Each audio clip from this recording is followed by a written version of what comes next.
The news that the August test will remove this section is a huge relief. I'm currently a paralegal and planning to apply to law school. How can I best prepare for this new LSAT format? Also, are there any specific areas I should focus on more now that logic games are out? I want to take full advantage of this change to maximize my LSAT score.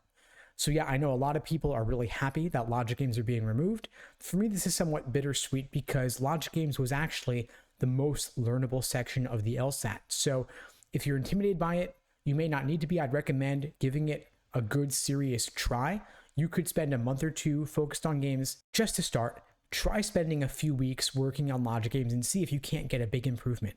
If you can, it might be worth trying to knock out the LSAT with the game section in April or June. If we look at the typical 170 scorer currently, they're getting perfect on games, maybe -1, and they're losing most of their points on each of the other sections, being logical reasoning and reading comp.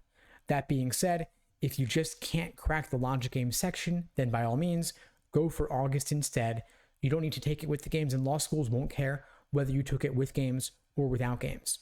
A benefit of taking it in August is that then there are only 2 sections to study, logical reasoning and reading comp, rather than the current 3 of games, reasoning, and reading comp. Plus, any gains you make in the logical reasoning section will be doubled because it's going to be across 2 sections. So let's say you improve at strengthening questions. Now there are double the number of strengthening questions on average that are going to appear on the LSAT that you can now get better at. So in terms of how to prepare for the new LSAT format without games, it's quite simple.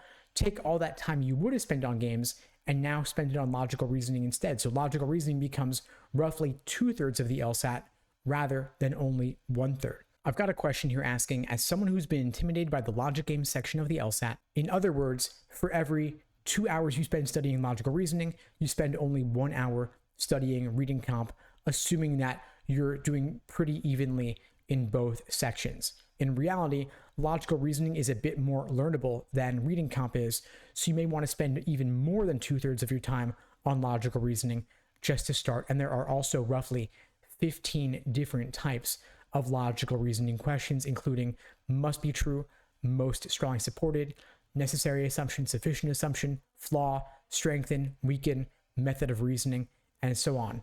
I also want to mention that while there are not going to be any major changes to the LSAT other than the removal of logic games, we may see some more subtle shifts in the logical reasoning section.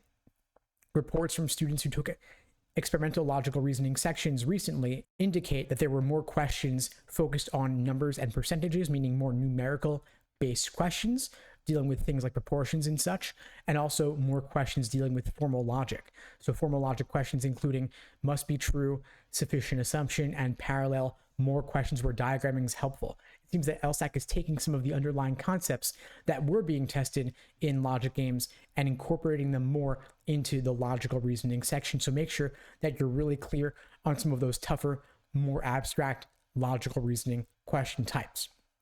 But don't worry about it. You have the whole summer to master the LSAT. I'm glad that you're starting so early now. You've got over 6 months. I typically recommend taking at least 5 to 6 months of LSAT studying to achieve your fullest potential, while most students try to knock it out in 2 to 3. More is better considering the importance of the LSAT. So I'm really glad to hear that you're devoting the time.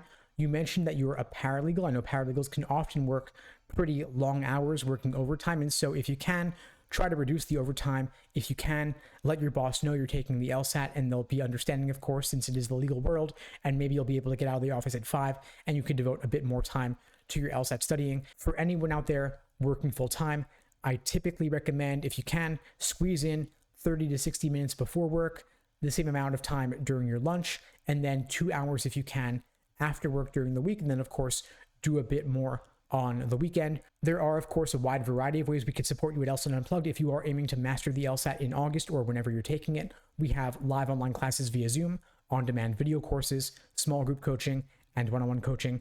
You can check out the links below this video to find out more and book a call with me and my team. We'd be glad to help you out and help you craft that study plan for August without the games or April or June with the games. In the meantime, I'll wish you all the best and take care.